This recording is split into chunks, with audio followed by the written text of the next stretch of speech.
పుట్టినప్పుడు అన్ని ఆనందాలేనా, మర్చిపోలేని దుఃఖాలు కూడా ఏవైనా ఉన్నాయా? అమ్మ చెప్పాలంటే ఓపికకి, గృహిణిగా తన బాధ్యతలు నిర్వర్తించడానికి అండ్ అన్ని రకాలుగా టేకింగ్ కేర్, దీనికి ఒక మంచి ఉదాహరణ నేను చెప్పగలను.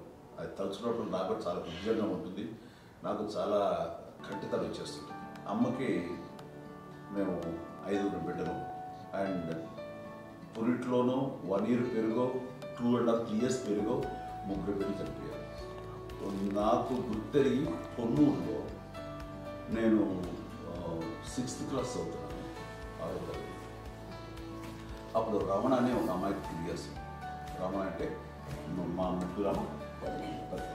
మా ముగ్గురికి కంటే పెద్దది, మా కంటే పెద్దది, కళ్యాణ్ బాబు కంటే పెద్దది, మాకంటే మధ్యలో పిల్ల. తనకి అప్పట్లో మా నాన్నగారు ఉద్యోగరీత్యా క్యాంప్కి వెళ్ళిపోతుండేవారు. ఏమి ఉంటుంది నాన్న చెప్పాలంటే ఫుడ్లో కష్టపడేవారు, ఇంకా నాన్న చెప్పినట్టు నాగో చెప్పినట్టు. కానీ ఇంటి బాధ్యత, ఇంటి పనులు, రోగాలు వచ్చిన రుచులు వచ్చిన హాస్పిటల్కి తీసుకెళ్ళాలట, ఏదైనా సరే అమ్మే పడేది. ఆ శ్రమ తీసుకున్న టైంలో అమ్మకి అసిస్టెంట్కి నేను సహాయపడుతుండేవాడు ఉండేవాడు. అమ్మ చేతులు నాకు ఫ్రెండ్స్ ఆడుకోవడం అలా నిజంగా ఎప్పుడు నాకు గుర్తేది, నాకు తెలియదు, నాకు తెలియదు ఫ్రెండ్స్తో తిరగడం అని సేపు అమ్మ పట్ల ఉండేవాడు. అలాంటి నేను ఆ పిల్లకి బ్రెయిన్ ఫ్యూర్ వచ్చింది. ప్రభుత్వ ఆసుపత్రి పొన్నూరులో ఆ పిల్లని చేర్పించినప్పుడు 2-3 days అయిన తర్వాత ఒక బ్యాడ్ న్యూస్ వినాల్సి వచ్చింది. తెల్లారికి కాన్షియస్ పోయింది, ఏం చేయాలో తెలియదు. అమ్మ వయసు చిన్నదే. ఇద్దరు తీసుకుని ఆ బిడ్డని నేను ఒళ్ళో పెట్టుకుని శవాన్ని, డెడ్ బాడీని రిక్షాలో ఇంటికి వెళ్ళాలి. ఇప్పటికీ నాకు గుర్తు ఆ విజువల్స్. అండ్ నాన్నకి తెలియదు ఏ విషయం, నాన్న ఎప్పుడు వస్తారో తెలియదు, ఎలా కమ్యూనికేట్ చేయాలో తెలియదు. అది తీసుకుని వెళ్ళిన తర్వాత ఇంట్లో పడుకోబెడుతుంటే ఏం చేయలేదు. చుట్టుపక్కల ముస్లిం సోదరులు ఉండేవాళ్ళు, ఫ్యామిలీస్ అక్కడ. అంటే మసీదు, పొన్నూరు మసీదు పక్కన మా ఇంట్లో అనుకుని ఆ ఇంట్లో అందరూ వచ్చి చూసేవాళ్ళు, వాళ్ళే హెల్ప్ చేసేవాళ్ళు. ఏం చేయాలో తెలియదు, నెక్స్ట్ రిచువల్స్ ఎలా చేయాలో, గర్భకాలం ఎలా చేయాలో తెలియదు. అందరూ చిన్నపిల్లలే, తను చిన్నది, మిగతాలందరూ పరిసరులే. సో అలాంటి పరిస్థితుల్లో అక్కడికి వచ్చినప్పుడు చుట్టుపక్కల వాళ్ళు మీద వచ్చి చేయాల్సిన కార్యక్రమాలు చేశారు.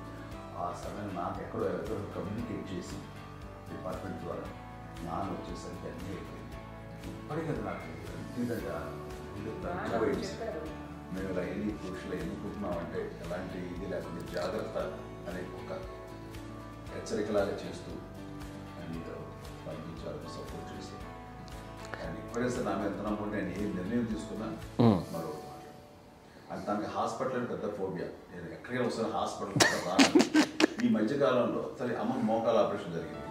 అమ్మను కొంత బాధపడుతున్నావు, అసలు ఈ రోజున వచ్చిన మెడికల్ అడ్వాన్స్మెంట్లో నీకు అసలు ఏ బాధ తెలియకుండా మోకాల ఆపరేషన్ రీప్లేస్ చేస్తారు అని వీళ్ళందరూ చెప్పాలి, భయపడతాను. ఎందుకంటే ఫస్ట్ ఎలా నాకు సపరేట్ అవుతాను, ఎలా చెప్పాలి తెలియదు. ఒక్క వీళ్ళంతా కలిపి నీ మాట వింటుంది, మాట మీద నువ్వు చెప్తే వింటుంది. సరే నేను చెప్పాను అంతే. ఏదో నాలుగు ముందు ఎలా ఉన్నారా, సరే ఇష్టం రా వేర్లే మా ఊరికి పర్లేదు. మళ్ళీ ఇంటికి వచ్చాక మళ్ళీ ఇంకొక తెప్పించి, మిషన్ తెప్పించి మళ్ళీ టెస్ట్ చేయించి అందరూ బాగుంది, ఏమి లేదు అన్న తర్వాత అప్పుడు ప్రతితో పట్టడం ఏదో ఉంది, మమ్మల్ని టెస్ట్ చేయించాలని చెప్పి శ్రద్ధ ఎక్కువ. మీ పిల్లలకి సంగీతం, డాన్స్ నేర్పించారని విన్నాం, అది నిజమేనా? తనకేమో డాన్స్ నేర్పించడం కానీ అది నేర్చుకోలేదు, నాకు వచ్చేసి ఇప్పుడు డాన్సింగ్ స్టార్ ఎదిగారంటే అది మా పెద్ద చెల్లి విజయ కారణం.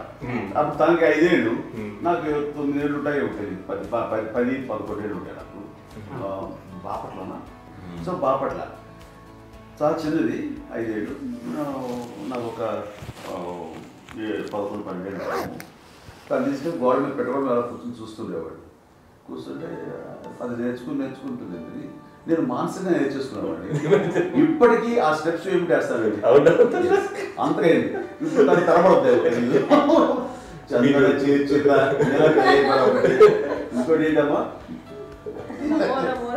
నమో నమో నాట ఎన్ని ఉన్నాయో సాంగ్స్ నేను నేర్చేస్తున్నాను అనమాట.